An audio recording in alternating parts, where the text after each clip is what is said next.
आणि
जाय उठा उठी, पाप ताप दैन्य जाय उठा उठी, झालिया भेटी हरिदासाची, ऐसे बळ नाही आणिकांचे अंगी, तपतीर्थ जगी दानव्रत, चरणीचे रजवन्नी शूळ पाणी, नाचती कीर्तनी त्यांचे माथा, भवतारावया उत्तम हे नाव, भिजोनय दीपाव हात काही, तुका म्हणे मना झाले समाधान, देखिल्या चरण वैष्णवांचे, ऐसे बळ नाही आणिकांचे अंगी, तपतीर्थ जगी दानव्रत, काषाय वस्त्रं करदंडधारिणं, कमंडलुं पद्मकरेण शंखं, चक्रं गदा भूषित भूषणाढ्यं,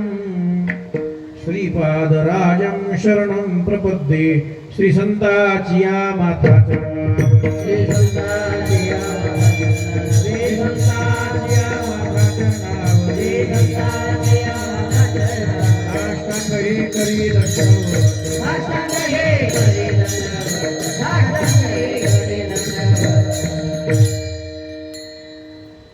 आत्मरूप गणेश स्मरण, होय सकळ विद्यांचे अधिकरण, तेचे बंधू श्रीचरण श्री गुरूंचे ते नमस्कारो नियता, विठ्ठल विठ्ठल विठ्ठल,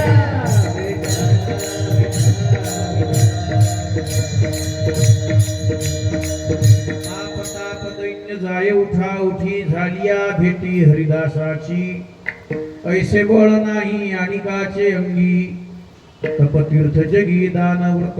उपस्थित प्रभुप्रिय सज्जन तथा भक्तिमती माता भगिनी, भगवंताच्या तथा संतांच्या या परमपावन दरबारामध्ये भगवंताच्या कृपेने संत महानुभावांच्या परम आशीर्वादाने समस्त ग्रामस्थ भाविकांच्या अथक सहकार्यातून टाळकरी मृदंगाचार्य विणेकरी भालदार चोपदार महाराज मंडळी यांच्या अथक सहकार्यातून चालू असलेला अखंड हरिनाम सप्ताह तथा बुद्ध शर्करा योग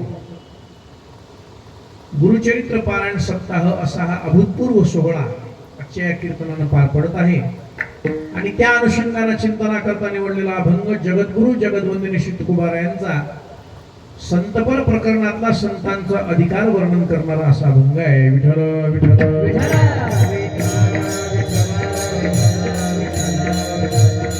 यांच्या निमित्ताने या संपूर्ण सप्ताहाचं आयोजन आहे.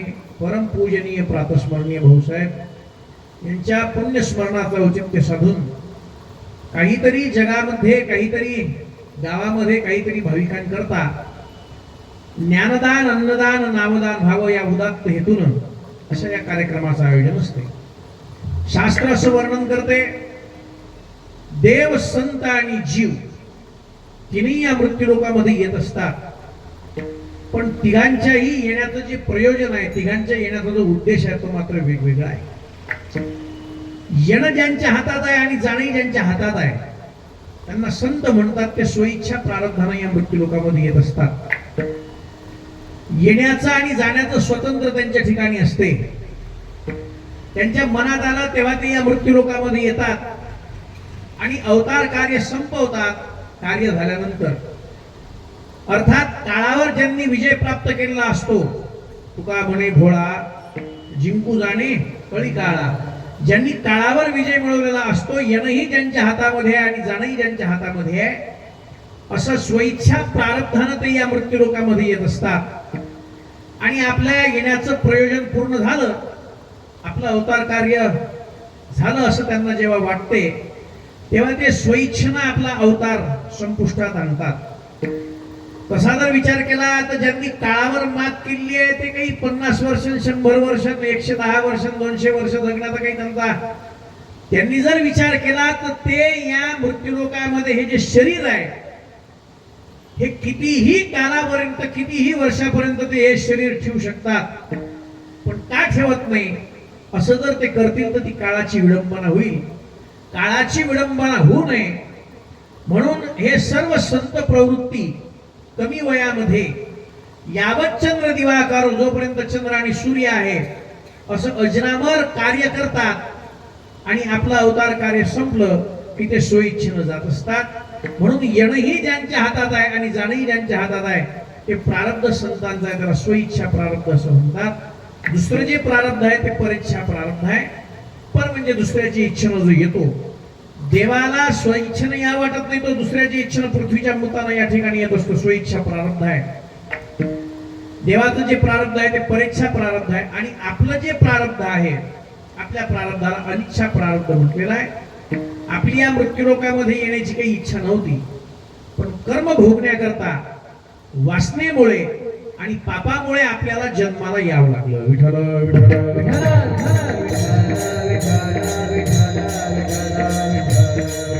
आपण या मृत्यूलोकामध्ये आलो कशा करता? महाराज म्हणतात, येथे आली ये हो याची निज कार्या, गेली कर्मे ती मागील भोगाया, गेली कर्मे ती मागील भोगाया, आता घडती ते याते समर्पाया, आता घडती ते याते समर्पाया, आई भयत्या निज स्थाना जावया हो, येथे आलिये हो याची निज कार्या, येथे आलिये हो याची निज कार्या, हो येथे आलिये हो याची निज कार्या, येथे आलिये हो याची निज कार्या. आपण या मृत्यूलोकामध्ये कशा करता येतो निळोबाराय वर्णन करतात. येथे आलिये हो याची निज कार्या, केली कर्मे ती मागील भोगाया, आता घडती ते याते समर्पाया, नाही भय त्या निजस्थाना जावया हो. केले कर्म झाले त्याची भोगाले, उपजले मेले ऐसे किती, अगा कर्मे जै उरावे, तेती सुख दुःखी फळा यावे, तया ते भोगावया यावे देहा येता. हे आपले येण्याचं कारण आहे. पहिलं कर्म, कर्मामुळे जन्म होतो. दुसरं जन्माला येण्याचं कारण आहे पाप. जन्मा येणे घडे पातकाचे मूळ, जन्मा येणे घडे पातकाचे मूळ, जन्मा येणे घडे पातकाचे मूळ, जन्मा येणे घडे पातकाचे मूळ, संचिताचे फळ आपुलिया,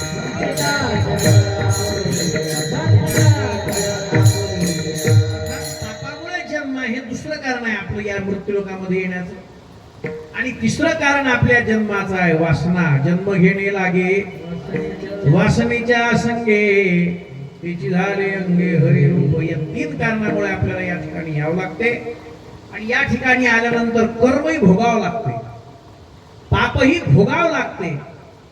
आणि वासनेमुळे जन्म आहे, त्याच्यामुळे जोपर्यंत आपल्या शरीरामध्ये प्राण आहे तोपर्यंत आपण ज्या कार्याकरता या मृत्यूलोकामध्ये आलेलो आहे ते कार्य सिद्ध झालं पाहिजे. जर ज्या कार्याकरता आपण, ज्या प्रयोजनाकरता आपण या ठिकाणी आलो ते प्रयोजन जर आपल्याकडून सिद्ध झालं नाही तर मग आपल्यासारखं करंट कोणीच नाही. आपण या मृत्यूलोकामध्ये आलो ज्याच्याकरता, हा उद्देश पहिल्यांदा आपल्या लक्षात आला पाहिजे.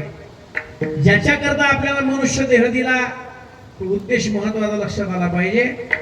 ज्या कार्याकरता आलो ते कार्य न करता जर आपण गेलो तर महाराज म्हणतात नाही तरी गेला जन्म वाया जन्म जाईल, आपला काही कामाची गोष्ट राहणार नाही. म्हणून या ठिकाणी जे स्वइच्छेने येत असतात त्यांचं अवतरण असते आणि जेव्हा जातात तेव्हा त्यांचे समाधी सोहळे असतात. सामान्य माणूस जेव्हा साधनेच्या द्वारे चारही पुरुषार्थ सिद्ध करतो तेव्हा त्या व्यक्तीचं पुण्यस्मरण असतं, देवाच्या जयंत्या असतात आणि आपलं प्रारब्ध जर चांगलं असलं तर तेरवी झाली तर म्हणायचं आपलं प्रारब्ध चांगलं आहे, नाही तर कठीण काम आहे. विठ्ठल विठ्ठल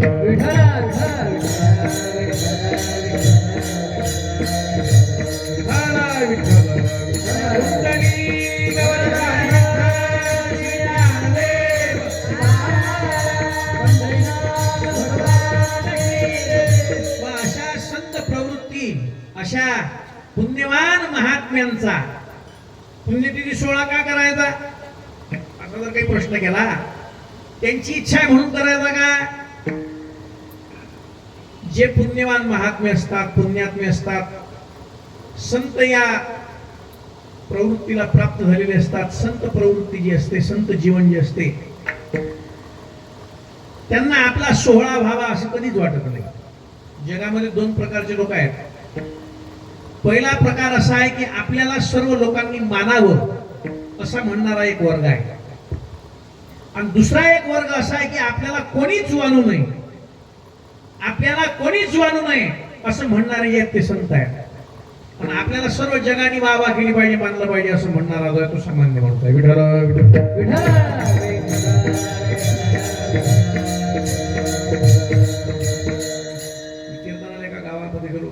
शहरातलं गाव, तालुक्यासारखं गाव, गावात प्रवेश केल्याबरोबर जिथे कीर्तनाला जायचं होतं तिथून कमीत कमी 1-1.5 किलोमीटरचा अंतर होतं आणि एका व्यक्तीच्या नावाचे बोर्ड वाचत फिरलो मी. 40 बोर्ड होते लागलेले रस्त्यावर, वाढदिवसाच्या हार्दिक 40 बोर्ड वाचले. कीर्तन झाल्यानंतर त्याच व्यक्तीच्या हातानं नारळ उपरणं काय सत्कार करायचा त्या लोकांनी परिचय करून दिला. महाराज हे अमुक अमुक धमुक धमुक आहेत आणि आज यांचा वाढदिवस आहे, त्याच्यामुळे आज तुमचा सत्कार यांच्या चांगला आहे. सांगा तुम्ही आहात का ते? मी तुमच्या नावाच्या जवळपास 40 बोर्ड वाचले. पण 40च वाचले? 40 का वाचले? मी तो 80 बोर्डाचे पैसे दिले होते. पैसे देऊन आपली प्रसिद्धी व्हावी असा मानणारा एक वर्ग आहे आणि आपल्याला कोणीच मानू नये असा मानणारा एक वर्ग आहे. संतांची पुण्यतिथी साजरी करावी का न करावी? त्या पुण्यतिथी साजरी करायची, त्याच्यापासून आपल्याला लाभ काय आहे? देवाची अशी आज्ञा आहे. देवाच्या भक्ताची पुण्यतिथी उत्सव जर साजरे आपण केले नाही केले तर काही फरक पडत नाही. त्यांचा पुण्यतिथी उत्सव तुम्ही साजरा करा नका करू, त्यांना त्याचा काही सुख दुःख नाही. आपण जरी त्यांचा पुण्यतिथी सोहळा साजरा केला नाही तर त्यांचा सोहळा साजरा देव करत असतो. तुका म्हणे गाजे वैकुंठी सोहळा, गाजे वैकुंठी सोहळा, माझी कीर्ती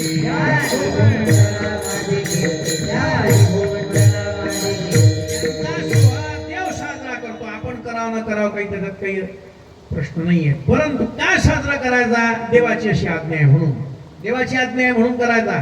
का? तेही प्राणा परवते आवडती ते मज निरुते, जे भक्त चरित्राते प्रशंसती. जे माझ्या भक्ताची प्रशंसा करतात, त्यांच्या चरित्राचं गायन करतात, त्यांच्या चरित्राचं सर्वस्व काय करतात आपल्या जीवनामध्ये उतरवतात, असे जे आहेत त्यांचा सोहळा जर आपण साजरा केला तर त्यांचा सोहळा साजरा केल्यानंतर जे पुण्य आपल्या पदरात पडते ते काही अलौकिक अशा स्वरूपाचं पुण्य असते. म्हणून अशा महात्म्यांचे पुण्यतिथी सोहळे साजरे करणं हे आपलं आद्य परम कर्तव्य आहे.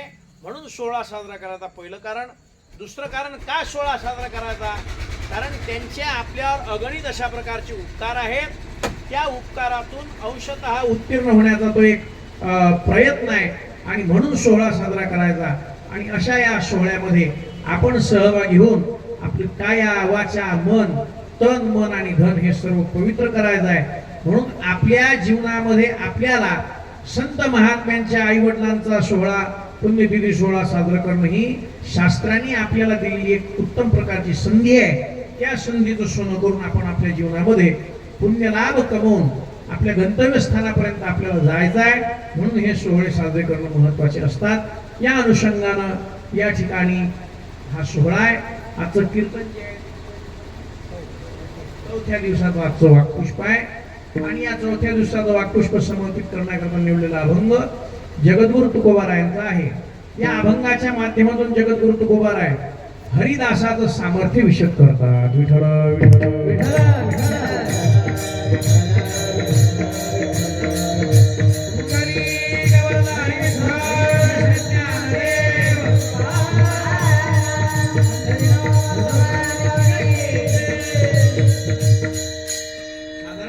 जगामध्ये चार प्रकारचे माणसं आहेत. पामर, विषयी, मुमुक्षु आणि चौथा आहे मुक्त. साधना ही पामराला सांगावं लागत नाही. पामर कोणाला म्हणायचं, करण्याचे नावे भलते करी, ज्याला काहीही कळत नाही, ज्याला विधीही कळत नाही, ज्याला निषेधही कळत नाही, त्याला म्हणायचं पामर. दुसरा आहे विषयी. जो विषयी मनुष्य आहे त्याला विधी निषेध कळतो. काय केलं पाहिजे, काय करू नये, काय केलं तर पुण्य होते, काय केलं तर पाप होते. पाप पुण्याची जाणीव ज्याला आहे, पाप ज्याला कळतं, पुण्य ज्याला कळतं, पापाचं फळ ज्याला कळतं, पुण्याचं फळ ज्याला कळतं, असं पाप पुण्याचा विचार करून जो कर्म करतो अर्थात विधी आणि निषेध हे पाहून जो कर्म करतो त्याला म्हणायचं विषयी. तिसरा आहे मुमुक्षु. मुमुक्षु त्याला म्हटलं गेलं संसारिक बंधनातून मुक्त होण्याची इच्छा बाळगणारा आणि तदनुसार प्रयत्न करणारा जो जीव असतो त्याला मुमुक्षु असं म्हणतात. अशा मुमुक्षु करता साधना असते. पण मुक्त जो आहे त्या मुक्ता करता कुठल्याही प्रकारची साधना शास्त्रांनी सांगितलेली नाही. मुक्ताचं विधी किंकरत्व शास्त्राने काढून टाकलेलं असते. का काढून टाकलेलं असते, कारण साधनेच्या द्वारा ते मुक्त अवस्थेला प्राप्त झालेले असतात. कधी कधी मुक्त अवस्थेला प्राप्त झालेले जे महात्मे आहेत ना ते कोणताही विधी आणि कोणताही निषेध मानताना दिसत नाही. पण कधी कधी मुक्त अवस्थेला प्राप्त झालेले महात्मे साधनेच्या आरूढ झालेले दिसतात, साधनारूढ झालेले दिसतात. वास्तविक मुक्त त्याला म्हटलं की ज्याचं विधी किंकरत्व शास्त्राने काढून टाकलेलं आहे, हे त्याने केलंच पाहिजे असं नाही. मुक्त अवस्थेला प्राप्त झालेला महात्मा तो किती वाजेपर्यंत झोपला तरी शास्त्र त्याला किती वाजता उठा म्हणत नाही. मुक्त अवस्थेला प्राप्त झालेला महात्मा मंदिरात गेला काय न गेला काय, त्यांनी जप केला काय न केला काय, त्यांनी एकादशी केली काय न केली काय, त्यांनी जप काय त्याला त्यांनी पूजा केली काय न केली काय, त्याला काहीही शास्त्र त्याला विधी लावत नाही. का, कारण तो साधनेच्या द्वारा त्या अवस्थेपर्यंत पोहोचलेला असतो. पण कधी कधी मुक्त अवस्थेला परिपूर्णतेला प्राप्त झालेले महात्मे साधनेवर आरूढ झालेले दिसतात. याचं कारण काय, तयाही कर्तव्य उरले असे लोका लागी. तुकोबाराय म्हणून करतात. तुका म्हणे आता पुरलो उपकारा पुरता, उपकारा पुरता उरलो उपकारा पुरता. तुका म्हणे आता उरलो उपकारा पुरता, उपकारा पुरता. कशा करता, केवळ उपकार करण्याकरता. कशा करता, तया ही कर्तव्य उरले असे लोका लागी. आपला श्रेष्ठाचार असा आहे. काय श्रेष्ठाचार आपला, आपण जी परंपरा चालवतो ही आपल्या वाडवडिलांपासून आलेली आहे म्हणून चालवत असतो. भक्तिशास्त्रामध्ये सुद्धा आपण जी भक्ती करतो, भक्ती मार्गामध्ये प्रवृत्त होतो. एखादी पारमार्थिक क्रिया, एखादी पारमार्थिक साधना करण्याकरता आपण कधी प्रवृत्त होतो. तुकोबारायांनी याचं उत्तर दिलं. महाराज म्हणतात, सहज वडिला होती सेवा म्हणून पूजितो या देवा, माझ्या वडिलांची मिराशिगा देवा, माझ्या वडिलांची मिराशिगा देवा.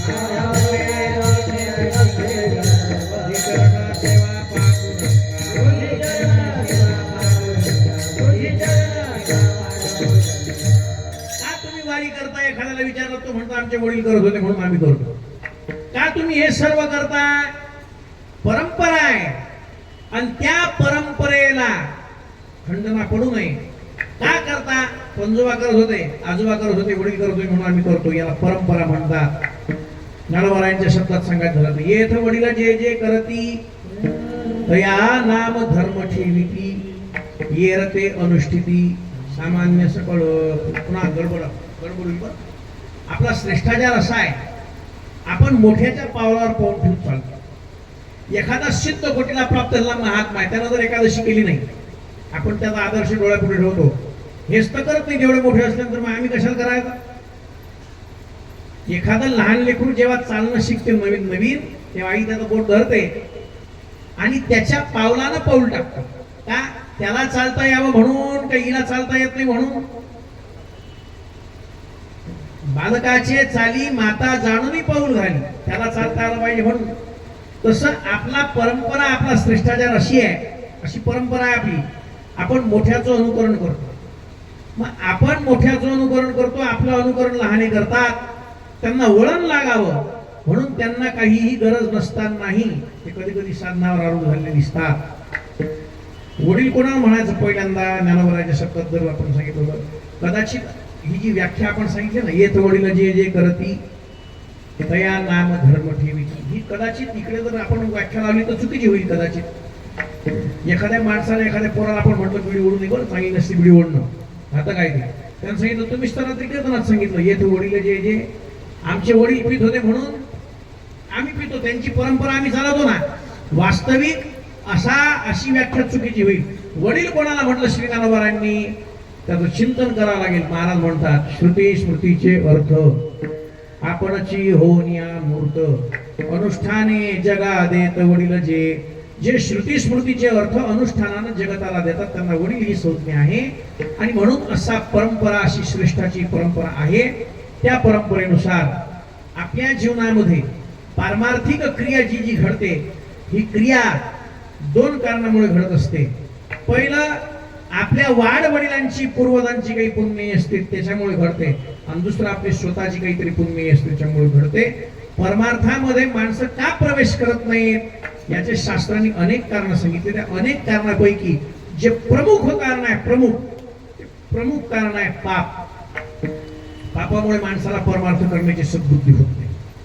कधी कधी माणसं परमार्थात प्रवेश केलेले दिसतात, पण गंमत अशी होते, पापाच्या मुळे त्यांना परमार्थातलं फल प्राप्त होत नाही. विठ्ठल विठ्ठल.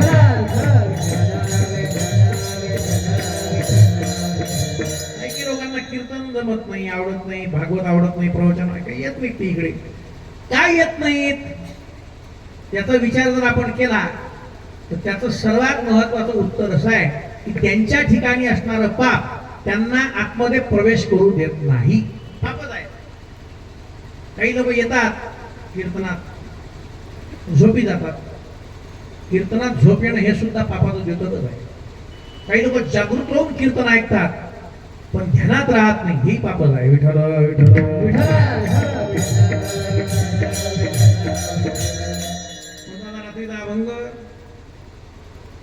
पुन्हा सांगू कोणता होता? हे जण पाठ राहील ना, ते तुम्ही सांगा ना बसलेले. रात्री कीर्तन होते की तुम्ही कीर्तन अभंग ध्यानात राहत नाही का? ध्यान पाप आहे. विठ्ठल विठ्ठल विठ्ठल. पापामुळे नाही लक्षात राहत. का लक्षात राहत नाही? अंतःकरणामधलं पापच इतकं आहे की ते पाप लवकर नष्ट होत नाही. जोपर्यंत पाप जात नाही तोपर्यंत प्रसाद भेटत नाही. विठ्ठल विठ्ठल विठ्ठल.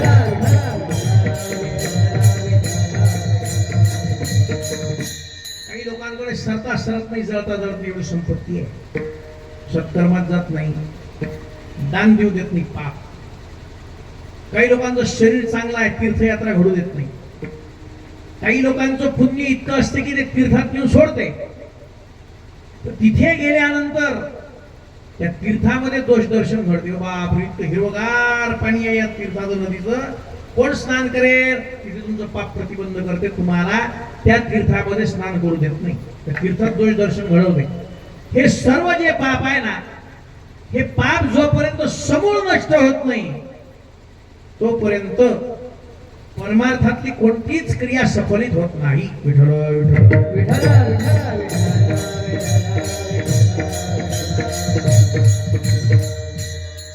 आपल्या संतांनी एकच साधना केली तरी मिळत नाही. बस त्यांचा मेळ बसला, आपला का जमत नाही राहिला. आपण काही वेगळी साधना करतो असं नाहीये. संतांनी जी साधना सांगितली, संतांनी जी केली आपण तीच करून राहिलो, पण फलप्राप्ती का होत नाही याचा कोणी विचार करत नाही. परमार्थ पहिल्या काळापेक्षा आताच्या काळात खूप थोपावला आणि ऐश्वर्याचा परमार्थ झाला. होते असे लाऊडस्पीकर होते, असे मृदम होते, कोणाशाही उडलेली, धुमाचं पान फाटलेलं, लाऊडस्पीकर नाही, लाईट नाही, काही नाही. ऐश्वर्याचा परमार्थ झाला सर्व. आता पहिलेपेक्षा परमार्थाची क्वांटिटी वाढली की क्वालिटी घसरली. विठ्ठल विठ्ठल विठ्ठल.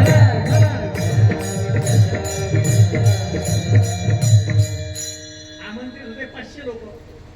आमंत्रित किती? 500. स्वयंपाक कितीचा केला? 1000 लोकांचा. पण आले किती? 1500. काय करा? होता पाणी कशा पहिला बाळ बनवणार भाजी का पहिली मस्त होती. आता काऊन बिघडली? बिघडली का? बिघडणार काऊन नाही.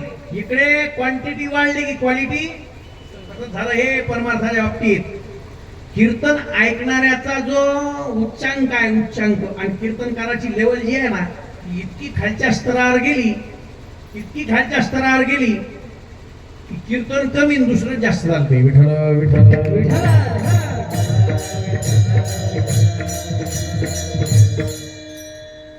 काही गोष्टी ऐकणाऱ्याला माहित नाही म्हणून पण आहे, म्हणून चालू आहे. महाराजांचं प्रमाण आहे, भक्ती ज्ञान विरहित इतरा गोष्टी न कराव्या, गोष्टी न कराव्या. प्रेम भरे वैराग्याच्या युक्ती विवराव्या, प्रेम भरे वैराग्याच्या युक्ती विवराव्या.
कीर्तन मर्यादा आहे.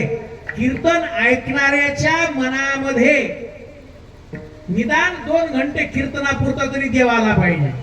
मंडपात आहे जोपर्यंत ते देव 2 घंटे तर येतच नाही, पण विषयाची जागृती होती अंतःकरणात, अशी कीर्तन व्हायला लागली.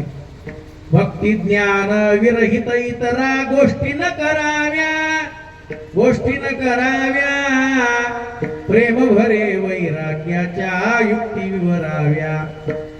जेणेकरून मूर्ती ठसावी अंतरी श्रीहरीची, अंतरी श्रीहरीची. ऐशी कीर्तनाची मर्यादा आहे संतांच्या. कीर्तन हे टाइमपासाचं साधन नाही, कीर्तन हे करमणुकीचं साधन नाही, कीर्तन हे उद्धाराचं साधन आहे.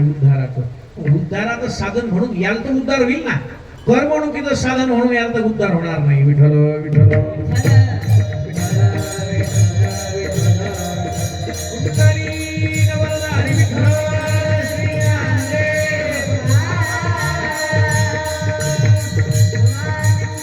म्हणजे तुमच्या परमार्थाला प्रतिबंध, प्रतिबंध म्हणजे काय? अडथळा. तुमच्या परमार्थिक साधनेला सर्वात मोठा प्रतिबंध जर कोणता असेल तर तो पापाचा प्रतिबंध आहे. पहिल्यांदा ते पाप नष्ट झालं पाहिजे, निवृत्त झालं पाहिजे. पण आपण मग निवृत्त होण्याकरता एक असलं तर होईल. पाप काही एका प्रकारचा आहे. मुख्य 3 प्रकारचे पाप सांगितले. आपण कोणत्या पापात बसतो आपला आपण तपासायचा. पहिलं पाप आहे सामान्य पाप. कशाला म्हणायचं सामान्य पाप? ज्ञानोबारायांनी हरिपाठात सामान्य पापाची व्याख्या केली. नामासी विनमुख तो नर पापिया. नामासी विनमुख तो नर पापिया.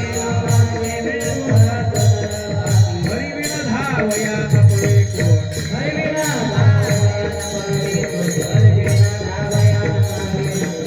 ज्याला भगवंताचं नामचिंतन करणं आवडत असले तो सामान्य पापी आहे. निळा म्हणे पाप मुख्यतेची साचे, नावडे देवाचे नावमुखी. सामान्य पाप आहे. दुसरं मध्यम पाप आहे. कशा म्हणतात मध्यम पाप? आग लावणं. समजते? समजते का? हो तर म्हणत जा. आग लावणं समजते की? विष का लावणं? प्रकार जास्त झाले. मानसिक करतात, आता बाया करतात. पहिले बाया नाव दाबीत होतं बायाचं. आता मानसिक करतात इकडचं तिकडे. म्हणजे आग लावणं, विष कालवणं हे जरी 2 वेगवेगळे शब्द वाटत असतील तरी आता अर्थ एकच आहे. आग लावणं, विष कालवणं, क्षेत्र लुटणं, शस्त्र बाळगणं, परस्त्री पळवणं हे सर्व मध्यम पाप आहे. हे 6ही पाप कौरवांकडून घडले होते म्हणून महाभारताने कौरवाला आतातही म्हटले. आणि तिसरं जे पाप आहे त्याला उच्च पाप म्हणतात, महापाप ज्याला म्हणतात. ब्रह्महत्या सुरापानम स्तेयम गुर्वांगनागमहा. ब्रह्महत्या, गाय, ब्राह्मण आणि निरपराध प्राणी यांना मारणं महापाप आहे. सुरापान, दारू पिणं पाप नाही आहे. दारू पिणं पाप नाही, महापाप आहे. ब्रह्महत्या सुरापानम. तिसरा आहे स्तेयम. स्तेयम म्हणजे चोरी, महापाप आहे. कशाची करा? ब्रह्महत्या सुरापानम स्तेयम. चौथा आहे गुरुपत्नीशी गमन करणारा. आणि 5वा कोण? तत्संसर्गीच. या चौघांच्या सहकार्यात, या चौघांच्या सहवासात जो राहणार आहे तो 5वा महापातकी आहे. विठ्ठल विठ्ठल.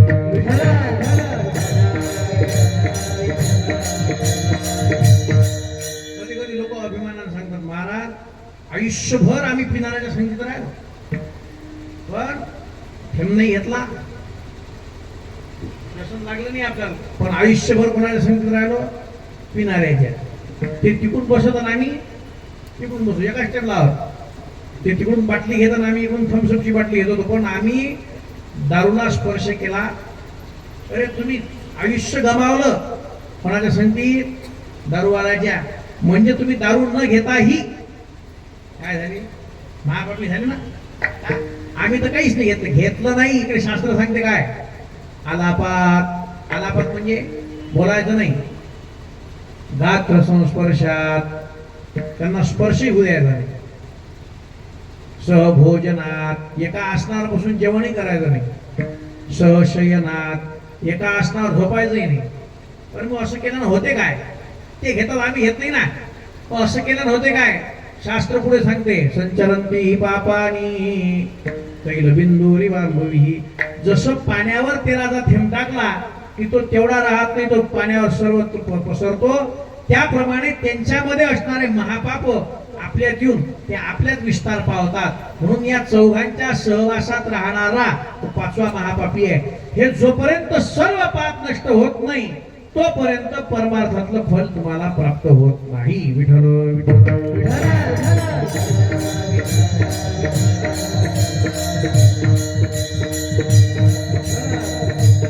आपल्या पापाचं जे काय, आपल्या दुःखाचं जे कारण आहे ते पापच आहे ना. आणि ते पाप एकामुळे आपल्या शरीरात, आपल्या आयुष्यात प्रवेश करते असं नाही. कधी कधी आपलं पाप आपल्या पुत्राच्या रूपाने आपल्या पोटी जन्माला येऊन आपल्याला दुःख देते. विठ्ठल विठ्ठल.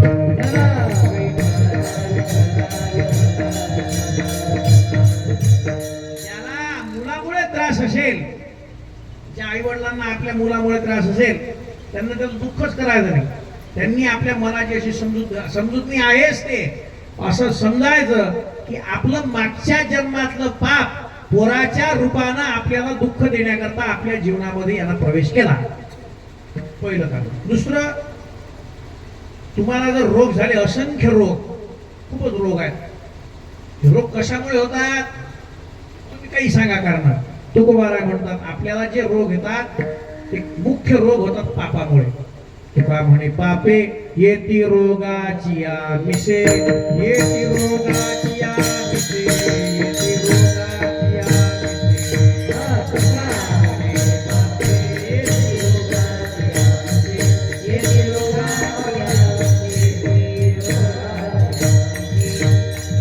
रोगाच्या निमित्तानं आपल्याला पाप भोगण्याकरता येते.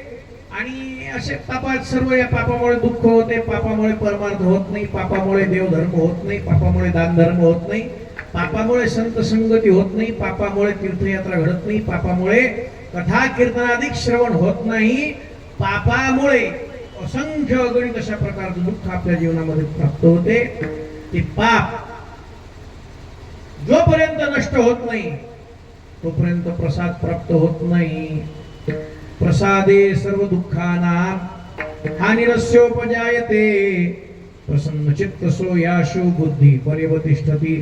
जोपर्यंत आपल्या जीवनामध्ये आपल्याला या पापाचा संबंध आहे तोपर्यंत परमार्थातलं फल भेटत नाही. काय परमार्थाचं फल? सुखी येतो घरा नारायण, सुखी येतो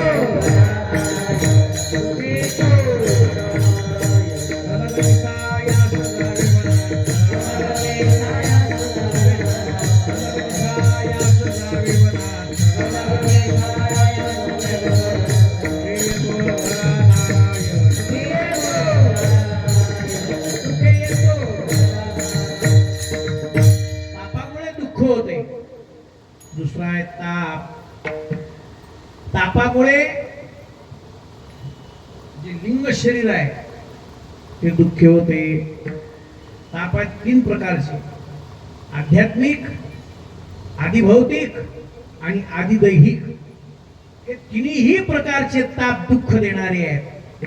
म्हणजे पापही दुःख देते आणि तापही दुःख देते. आणि तिसरा आहे दैन्य. दैन्य शब्दाचा अर्थ होतो दारिद्र्यता. दैन्य म्हणजे काय? दारिद्र्यता. कोणतं दारिद्र्य? लोक परमार्थाचं समीकरण इकडे लावतात, संसाराकडे लावतात. संसाराचा आणि परमार्थाचा काही मात्र संबंध नाही. विठ्ठल विठ्ठल विठ्ठल.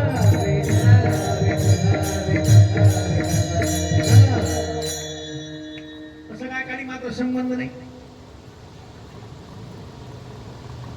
जे पीक होऊन राहिलं कोणाच्या कृपेने होऊन राहिलं? संतांच्या, देवाच्या.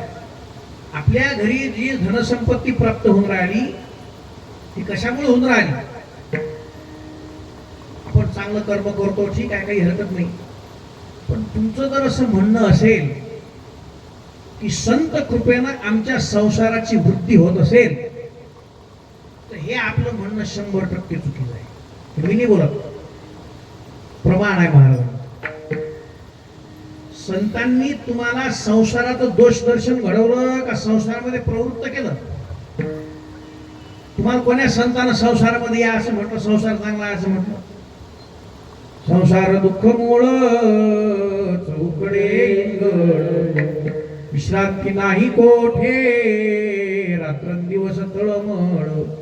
ठाऊकची आहे संसार दुःखाचा, चित्ती क्षीण त्याचा वाहू नये. दुःख बांधवडी आया संसार. संसाराची निंदा आहे का स्तुती आहे? सारी निंदाच केलेली आहे. का निंदा केली? आपण त्या संसारापासून परावृत्त व्हावं म्हणून. प्रवृत्त नाही. मग आपल्या संसारामध्ये आपली जी उन्नती होते, या उन्नतीच्या पाठीमागे आहे कोण? कोणामुळे होते हे सर्व? शास्त्र सांगते आपलं जे प्रारब्ध आहे ना, प्रारब्ध हे अनुकूल झालं की संसाराची उन्नती होते, आणि प्रारब्ध प्रतिकूल झालं अनुकूल झालं की प्रमोशन, प्रतिकूल झालं की डिमोशन. हे मी नाही बोलत, महाराज अन्न मान धन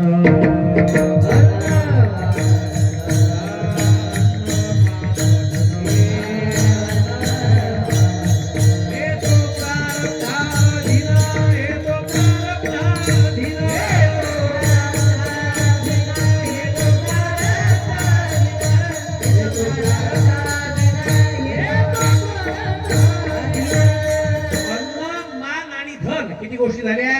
3 गोष्टी, अन्न प्राप्त होणं, मान प्राप्त होणं आणि धन प्राप्त होणं. हे कशाचं आहे? प्रारब्धा अधीन. हे प्रारब्धावर अवलंबून आहे. त्याच्याकरता तुमचं प्रारब्ध अनुकूल व्हावं लागते.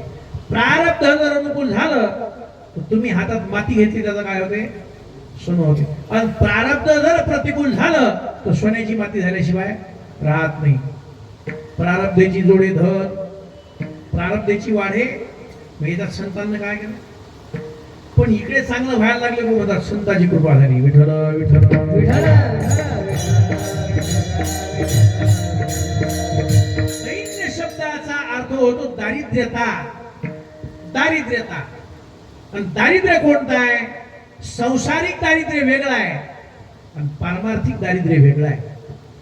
तुम्ही जर आपल्या संत वाङ्मयाचा बारकाईने विचार केला, सूक्ष्मत्वाने विचार केला तर तुमच्या लक्षात येईल. पैठण निवासी शांतीब्रह्म नाथ महाराज जर सोडले तर कोण्या संताचा संसार धडा होता सांगा होता? पण तुम्ही म्हणत आहे त्याच्या कृपेने आमचा संसार चांगला आहे. त्याही तसं धड नव्हतं कोणाचं होतं. आम्ही सदैव सुडगे जवळ येता चोर धाके, जाऊ पुढती भिके कुत्रे घर राखीती. बरे झाले देवा निघाले दिवाळे, बरे झाले देवा निघाले दिवाळे. बरे या दुष्काळी पिढा केली, बरे या दुष्काळी पिढा. कुठे आहे काय संताचा काय काय खरं होतं द्यायचं? अरे संसाराची अनुकूलता प्रतिकूलता ही आपल्या प्रारब्धाची अनुकूल प्रतिकूलता आहे ना, त्याच्यावर आपला संसार आहे. संसारामध्ये संताचं काहीच चालत नाही. त्याचा नाही प्रमाणपत्र कुठे चालत, त्याचा कुठे शिक्का चालत नाही, कुठेही सही चालत नाही. कोणाची? संताची. पण परमार्थात त्यांच्याशिवाय भागत नाही. पण स्वतंत्र गोष्टी आहेत काही. आपलं पाप जाण्याकरता काय करावं लागते? हे शरीरानं केलेलं पाप असते ना, शरीरानं, हे शरीरानं केलेलं पाप तीर्थ खात असतं. गंगा पापम शचीतापम. शची म्हणजे चंद्र, तुमचा ताप हरण करतो, शीतलता देतो ताप हरण करून. दैन्य कल्पतरुस्तथा. दैन्य म्हणजे संसारातलं दारिद्र्य. कल्पतरू नावाचा वृक्ष आहे, तो कल्पतरू नावाचा वृक्ष तुमचं संसारातलं दारिद्र्य काढतो. पण हे 3 वेगवेगळे आहेत ना. महाराज आमचं तसं नाही. या तिन्ही गोष्टी एका हरिदासाची भेट झाली की प्राप्त होते. पापताप दैन्य जाय उठा, पापताप दैन्य जाय उठा.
आणि दैन्य. कोणामुळे झाली या भेटी हरिदासाची, झाली पापा तापा तुटी.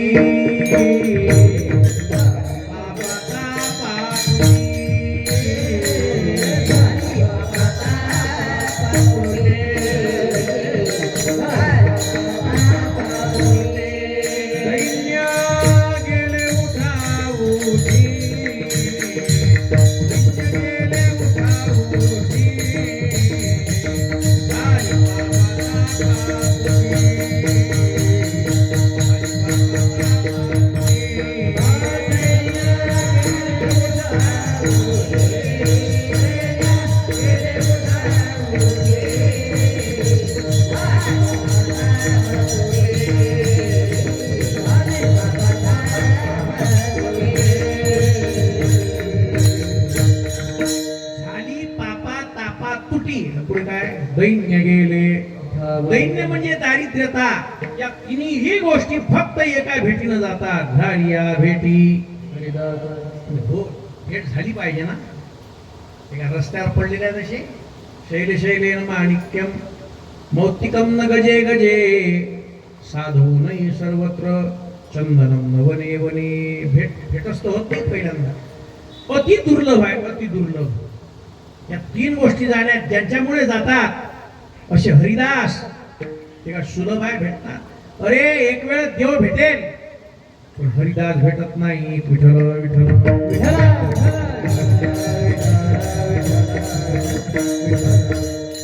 कैसे कैसे भेटत इथे साधू. महाराज वर्णन करतात नाथ महाराज. चंद्रामृत सुखे सेववेल असता जाता रवी धरवेल. बाह्य हेळा सागर तरवेल. पर्या साधूची भेटना होईगा. इतकी दुर्लभ आहे. समजलं तुम्हाला काही आता यात? हे आता जे प्रमाण म्हटलं हे समजलं तुम्हाला? रातभर कीर्तन चालते याच्यावर चाल चिंतन केलं तर एक एक कळवं जर विचार केला एकेका कळव्याचा तर 2-2 तास बरोबर सोडण्याकरता लागतो. चंद्रामृत सुखे सेववेल. चंद्राचा अमृत सुलभ आहे का दुर्लभ आहे? दुर्लभ आहे की नाही? 12 महिन्यातून एकदा घेतो की नाही आपण? कधी घरात घोटाळून गच्ची अजून प्यायचा. नाथ महाराजांना त्याचाही निषेध केला. म्हणती चंद्रामृत जो आरोगी तो होय नित्य निरोगी. मुख्य चंद्राची क्षयरोगी त्याची अमृत निरोगी केली करी. तोच तर क्षयरोगी आहे. मुख्य कोण? त्याचं काय अमृत निरोगी करणार आहे आपल्याला? पण चंद्राचं अमृत दुर्लभ आहे पण 12 महिन्यातून एकदा प्राप्त होते. चंद्रा अमृत सुखे सेववेल. प्राप्त होईल. असता जाता रवी धरवेल. रवी म्हणजे सूर्य. अस्तमानाला जाणारा सूर्य थांबवता येईल. पण अशा काही आपल्या जगामध्ये पतिव्रता स्त्रिया होऊन गेल्या की त्यांनी हात दाखवला. कोणी अस्तमानाला जाणारा सूर्य थांबवत होता. आता दाखवा मन हात. याटो थांबील तर मरी माझी शपथ आहे. आपल्या हात दाखवण्यानं याटो नाही थांबत तर सूर्य काय थांबणार आहे? असता जाता रवी धरवेल. बाह्य हेळा सागर तरवेल. हातानं सागर तरले जाईल. तरला नाही काय? विंदा सावरकर ने मदसीने परत मातृभूमीला सागरा प्राण तळमळला. असता जाता रवी धरवेल. बाह्य हेळा सागर तरवेल. पर्या साधूची भेटीना होईगा. पुढे बोलले महाराज. व्याघ्र सिंहाचे दूध जोडे. अशक्य गोष्ट आहे. शक्य आहे का? व्याघ्र सिंहाचे दूध जोडे. भेटते वाघाचं सिंहाचं दूध. गावरान गाईचं दूध जर भेटत नाही कलियुगात तर वाघ सिंहाचं कसं भेटणार? पण महाराज म्हणतात ती भेटू शकेल. व्याघ्र सिंहाचे दूध जोडे. चंद्रामृत ही हाता चढे. परी हरिप्रियांची भेटीदान नातुडे. दुर्लभ गाडे मनुष्य भाग्य. हरिदासाची हरिप्रियाची भेट प्राप्त होत नाही. आणि असे जर भेटले तर काय होते? महाराज म्हणतात पापताप दैन्य जाय.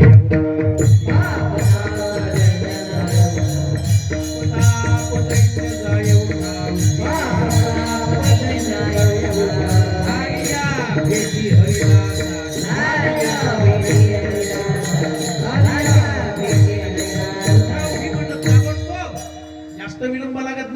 कधी कधी कार्यकारण भाव संबंध सांगितला, कधी कधी ताबडतोब सांगितला. उठाउठी म्हणजे ताबडतोब, काही जास्त विलंबच नाही लागत. जसं अंधाऱ्या खोलीमध्ये जर प्रकाश केला, दिवा लावला, तर दिवा लावल्यानंतर त्या खोलीतला अंधार किती वेळानं जातो काय? दिवा लागला की अंधार राहतच नाही, कारण तिथे प्रबल विरोध आहे ना.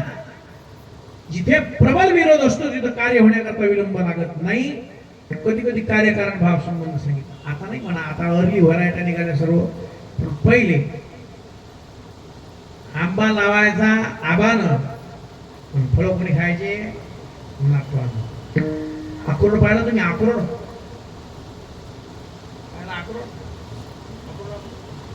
अक्रोडाच्या झाडाला फळ 60 वर्षानंतर.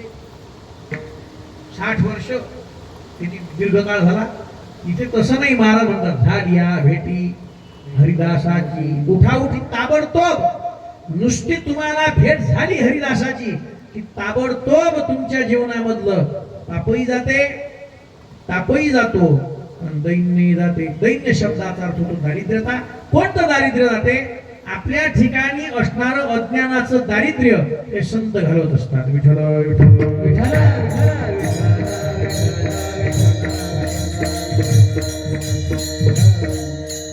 पैठण निवासी शांती ब्रह्मनाथ महाराजांच्या जीवनातला प्रसंग आहे. प्रभू रामचंद्र स्वप्नात गेले आणि सांगितलं तुमच्याकडून रामायण ऐकायची इच्छा आहे. रामायण लिहिण्याकरता घेतलं नाथांनी आणि रामायण लिहिणं सुरू केलं. महाराजांच्या जीवनामध्ये असे अनेक व्यक्ती येऊन गेले. त्या अनेक व्यक्तीतलं एक पात्र होतं गावबा. अक्षरशः तो काहीच लिहिता वाचता येत नव्हतं. फक्त पूर्णाची पोळी भेटते नाथांच्या घरी रोज खाण्याकरता म्हणून तिथेच पडलेले असायचे. कशा घरी पूर्णाची पोळी भेटते म्हणून कोट्यावर बसले बाहेर, नाथांच्या वाड्याच्या बाहेर. कोणी महाराजांच्या भेटीकरता 2-4 माणसं आले. काय भेट झाली. वापस जात असताना गावबानी सहज विचारलं त्या माणसांना, जाणार आहे काय म्हणतात महाराज? उपरोधिक अपमानास्पद बोलले. महाराज म्हणतात तुला पोथी लिहायला लागते. त्याला माहित होतं याला लिहिता वाचता येत नाही. तुला पोथी लिहायला लागते. नाथांनी ते शब्द ऐकले. सांगितलं गावबा या इकडे. गावबा जवळ बोलावलं. बसायच्या व्यासपीठावर बसवलं आणि आपले दोन्ही हात गावाच्या डोक्यावर ठेवले. संपूर्ण रामायणामधलं उत्तरकांड पूर्ण आणि अयोध्याकांड अर्ध हे गावबानं लिहिलेलं आहे. जसं त्या तसंच, कुठे अक्षरात फरक नाही, काही नाही. अक्षर शत्रू असणारा गावबा, पण संतांची कृपा झाली. ही आहे संतांची खरी कृपा. तू म्हणता एक बंगला एक मजला असला, दुसरा होतो, दुसरा असला, तिसरा होतो, तिसरा. हे कृपा नाही आहे, हे तुमचं प्रारब्ध आहे. विठ्ठल विठ्ठल.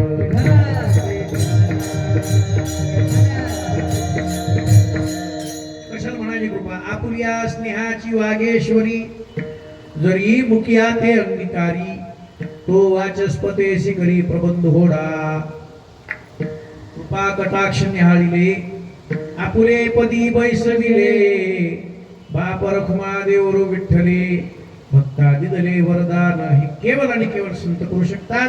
बाकी जगामध्ये अशी कोणती शक्ती नाही, ताकद नाही की जी तुमचं पाप ताप आणि दैन्य एका क्षणात एकाच वेळी नष्ट करू शकेल. महाराज म्हणतात पैसे बळ नाही आणि काचे अंगी, तपी किंवा तप तीर्थ जगी, दानव्रत. जगामध्ये तपात ते सामर्थ्य नाही, जगामध्ये तीर्थात ते सामर्थ्य. तीर्थ तुमच्या शरीरातच पाप खाते, मानसिक राहते ना. संत तुमचं सर्वांगान कल्याण करतात. कल्पतरू तुमचं दैन्य घालवते, पण तुमच्या हिताचा विचार न करता तुम्हाला ते देते. संतांचं तसं नाहीये. या संतांचे हे देणे, या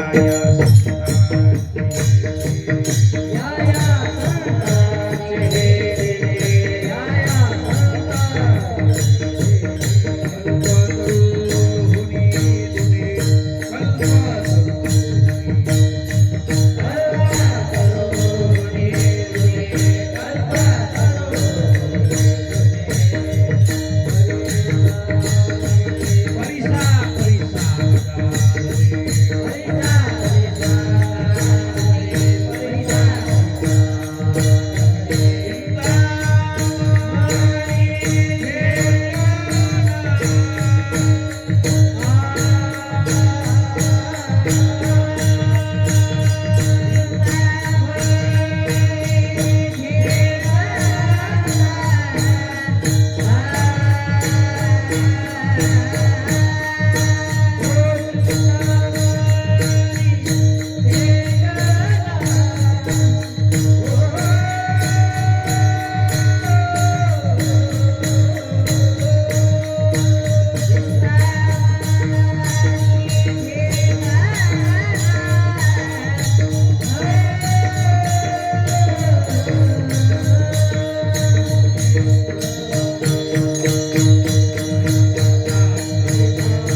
कोणाच्या ठिकाणी नाही.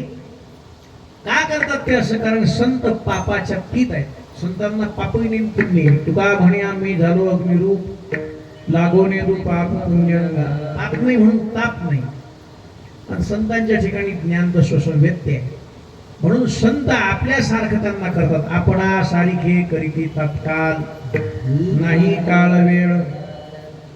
परिसाला जर लोखंड लावलं, लोखंडाला परिस लावला तर ते परिस लोखंडाला सोनं करते, पण ते सोनं दुसऱ्या लोखंडाला सोनं करू शकत नाही.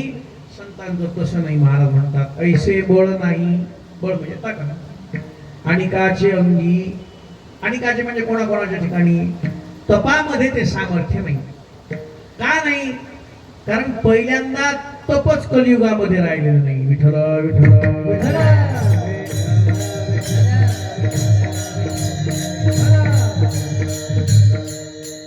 तप राहिलेलं नाही.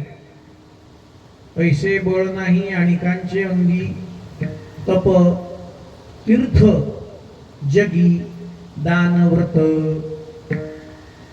तीर्थातलं जे महत्व आहे, तीर्थाचा जो प्रभाव आहे, हा भोगी लोक तिथे गेल्यामुळे त्याचा प्रभाव नष्ट व्हायला. लोक तीर्थयात्रा करतात का सहल करतात बाबा?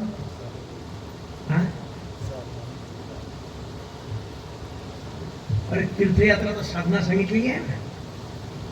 आपल्या सर्व संतांनी तीर्थयात्रेला देशात केला काय? जवळ सकळ सिद्ध आहे हात चालावया, तव तो आपुले स्वहित पाहे. तीर्थयात्रेशी जाये चुकू नको, तीर्थयात्रे सुखे जाऊ. वाचे विठ्ठल नाम घेऊ, संता संगे सेवू. वासुदेव धनिवरी करू वासुदेव स्मरण. तीर्थव्रती भाव धरी रे करुणा. तीर्थव्रती भाव धरी रे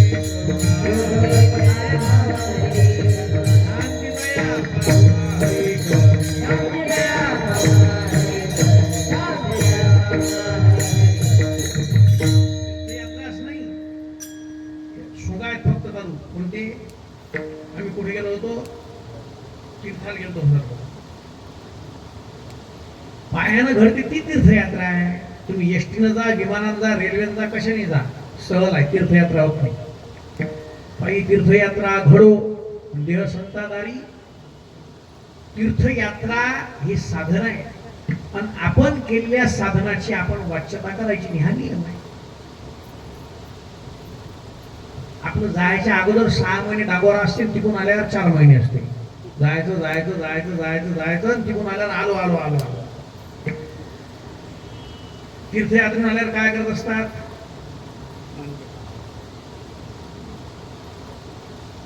काय असते? आता तिकून तीर्थयात्रेला तुम्ही जायचं, गाव जेवण झालं, काय कार्यकारण भाव संबंध आहे लक्षात येत नाही. तीर्थयात्रेतून मला असं वाटतं त्याच्या पाठीमागचा मावंद हा शब्द नाही आहे शास्त्रात सांगितलेला. मा हा शब्द सारखा आहे. मा हा शब्द चालतो, पण त्याच्यावर जो अनुस्वार दिला की नाही आपण, कोणता मावंद म्हणतो की लोक, मावंद हा शब्दच नाही आहे. खरा शब्द आहे मावद. खरा शब्द काय? मा म्हणजे नाही, वद म्हणजे बोलू नका. वद म्हणजे बोलणे. बोलू नका. बोलू नका म्हणजे काय बोलू नका? तुम्ही जी तीर्थयात्रा करून आलेली आहे त्या तीर्थयात्रेची जगामध्ये कुठेही वाच्यता करू नका, हे सांगायचं आहे. आपण तिकून आल्यावर काय घालतो? गाव पंगतची भरतुकासाठी. मला असं वाटते हे पूर्वापार चालत आलेला आहे म्हणून करतो. काय करतो? पहिले तीर्थयात्रा लोक कधी करत? इकडलं सारं निपटलं, कुठलं इकडचे आरे पाटे ढिले झाले सारे, मग निघत तीर्थयात्रेत. आणि मग तेव्हा जुन्या काळात रोग वगैरे भरपूर होते, प्लेग, कोलारा सारखे रोग. आणि तीर्थयात्रेत जाणाऱ्या माणसाला सारं गाव वाटीला आलं. असे लोक हसून वाटी नव्हते लावत, रडून वाटी लावत होते. का? हे आता एकदा गेले की तिकून यायची गॅरंटी. आले तर भाग्य म्हणायचं. पण ते तिकडे 4-6 महिने 12 महिने लागत त्यांना. मग तिकडून जगले वाचले चांगले सुरक्षित झाले तर ते गावात येत. मग गावात आल्यानंतर हे सुखरूप घरी वापस आले म्हणून तो आनंद उत्सव साजरा करण्याकरता काय होती असं काही असं असेल असं नाही. बरं हे मी केलेली एक कल्पना आहे असं असू शकेल. तिकडून आल्यानंतर तीर्थयात्रा आपला विषय काय तीर्थामध्ये ते सामर्थ्य नाही पाक घालवण्यात. तीर्थ पाक घालवतात ताप नाही घालवत दैन्य नाही घालवत.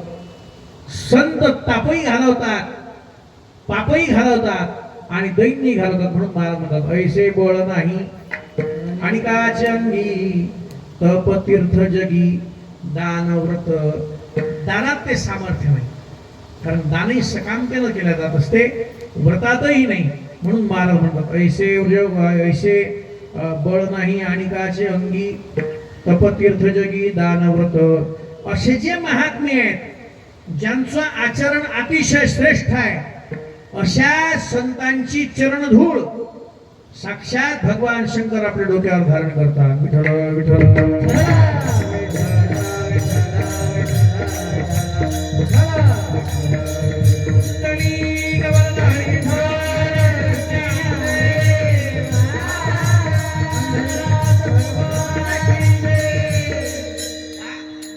आपल्या अभंगात शब्द हरिदास आहे ना.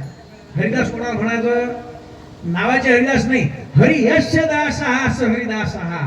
किंवा नाटाच्या अभंगात प्रमाण आलं हरी तैसे हरीचे दास नाही तया मोह भय चिंतास धरणी राहाती उदास बळकटकास भक्तीची. जसा हरी आहे तसेच हरीचे दास आहेत म्हणजे काही फरक नाही. संत करतात काय अर्थात काय होते भगवान विष्णूच्या चरणामुष्टापासून निघालेली जी गंगा आहे गंगा ती कोण धारण केलेली आहे शंकरजीनं धारण केली ना. मग शंकरजीनं जर ती गंगा धारण केली तर संत आहेत कोण जसा हरी तसे हरीचे दास आहेत ना.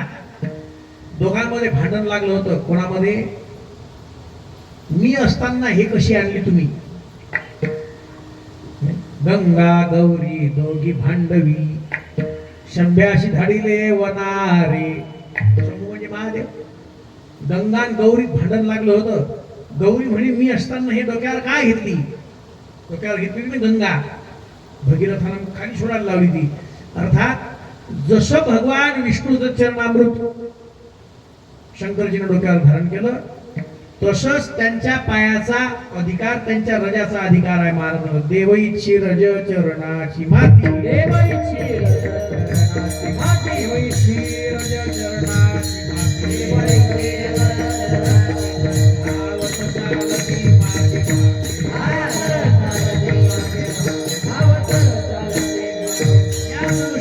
महाराज म्हणतात चरणीचे रज वंदी शूळ पाणी नाचती कीर्तनी त्यांचे माथा.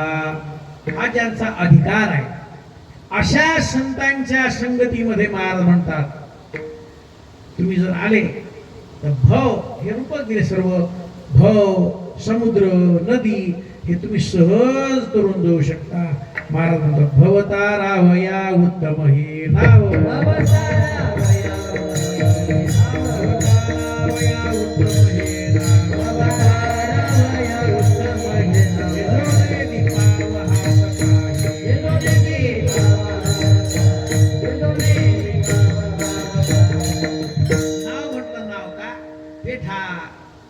तरू सांगड होडी हे सर्व तरुण जाण्याचे साधन आहेत. पण नौखा माणूस इथं बसून तरुण जाऊ शकत नाही. नाव अशी आहे सतरती सतरती सलोका तारयती स्वतःही तरते आणि दुसऱ्यालाही तारते. म्हणून संत हे स्वतःही उद्धरतात आणि स्वतःही उद्धरलेले असल्यामुळे दुसऱ्यांचाही ते उद्धार करतात. म्हणून महाराज म्हणतात भवता रावया उत्तम हे नाव उत्तम आहे. काही तुमचे पायी भिजणार नाहीत पण हातही भिजणार नाहीत. असे जे संत आहेत असे संत जर आपल्या जीवनामध्ये आपल्याला प्राप्त झाले काय प्राप्त होते महाराज म्हणतात समाधान प्राप्त होते. समाधान दोघांमुळे प्राप्त होते. पहिलं समाधान सदा नाम घोष करू हरी कथा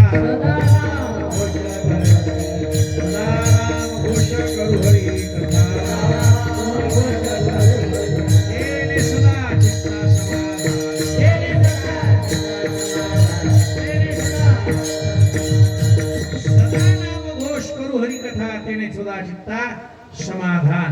आणि दुसरं समाधान संताच्या संगतीत महाराज म्हणतात तुका म्हणे मना झाले समाधान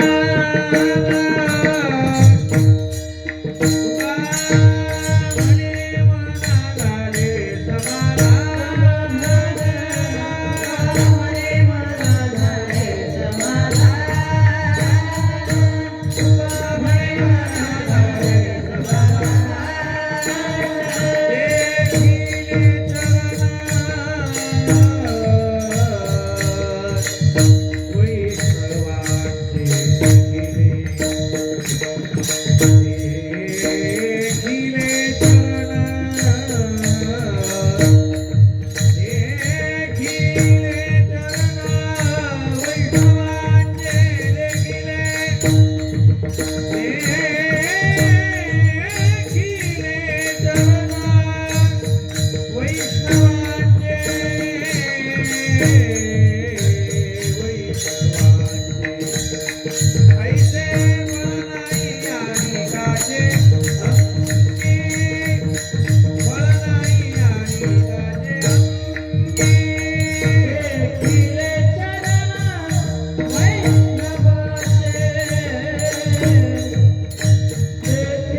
कोणामुळे समाधान आहे देखिले चरण वैष्णवांचे. अशा खऱ्या महात्म्याची संगती आपल्या जीवनामध्ये जर आपल्याला प्राप्त झाली, अशा महात्म्यांचं जर दर्शन झालं तर त्यांच्या दर्शनात समाधान आहे. का दर्शनाची नि प्रशस्ती पुण्य पुरुषा. कोणाची दर्शनानं समाधान होत नाही. समाधान ते दर्शनी. कोणाच्या दर्शनात समाधान आहे? वैष्णवांच्या दर्शनात समाधान आहे. मग असे वैष्णव जे आहेत ते आपल्याला प्राप्त झाले पाहिजे, जेणेकरून आपल्या अंतःकरणामध्ये समाधानता प्राप्त होईल. आणि ते समाधान पैशानं, धनानं, द्रव्यानं प्राप्त होणार नाही. खरं परमार्थामध्ये समाधान या संतांच्या संगतीत प्राप्त होते. जर आपण इथे आल्यानंतर जर समाधान प्राप्त होत असेल तर मग येऊन उपयोगी काही माहित आहे ना.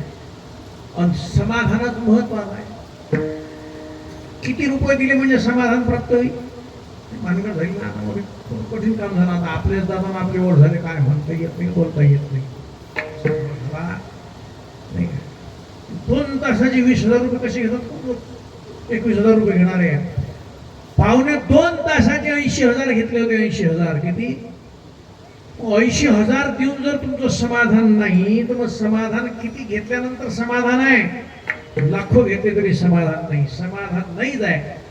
समाधानाचं ते स्थान नाही. समाधान केवळ आणि केवळ संतांच्या ठिकाणी आहे. असं समाधान आपल्या जीवनामध्ये आपल्या मनाला प्राप्त होते.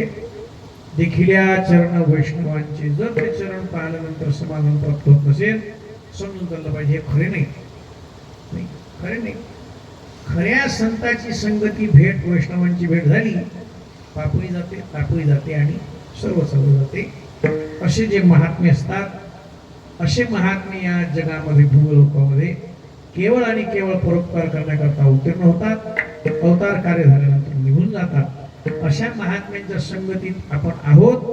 त्यांनी दाखवलेल्या मार्गावरून आपण चालणं म्हणजे आपल्याला समाधान प्राप्त झाल्याशिवाय राहणार नाही. ज्ञानेश्वर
पायाच्या प्रसादे काही बोलिलो विनोदी पदक्षमा करणे संकेनो हे अंगबुद्धियुक्तिनो हे उपदेश तुमचे बडबड दोषेश तुमच्या कृपेची पोषणे जन्म का म्हणे झालेलं चिंतन भाऊसाहेबांच्या चरणी उपस्थित सर्वांच्या चरणी समर्पित करू. योग्य असेल ते साधू संतांचं, चुकीचं असेल तर प्रक्रिया दोष. जवळपास 10 वर्षानंतर येणं झालं. प्रसन्नता वाटली. सर्व बदललेलं आहे. सर्व बदललं. फक्त जागा कशी बदली? जागा तीच राहील. बाकीचं काही जरी बदललं तरी. म्हणून जसंच्या तसं आहे. सर्व काही असं बदलल्यासारखं वाटत नाही. कारण बराच कालावधी गेला. मधात 2-3 वर्ष कोरोनात गेले आणि मधात काही अडचणी मग धरून पडत. त्याच्यामुळे 10 वर्षानंतर पुन्हा या ठिकाणी चिंतनाची संधी उपलब्ध करून दिल्याबद्दल आयोजकांचं मनापासून धन्यवाद. म्हणता का? विठ्ठल जय जय विठ्ठल.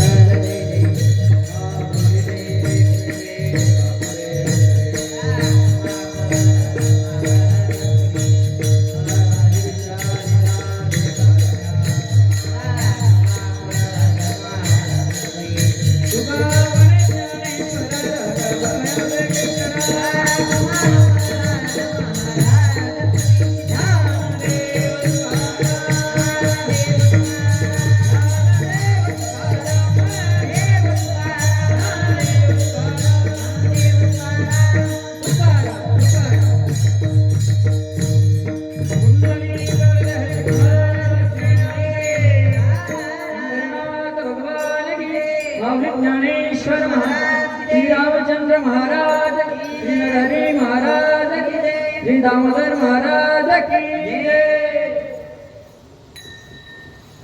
उद्याचे होणारे हरिकीर्तन ज्ञानेश्वर महाराज देशमुख डोंगर किनी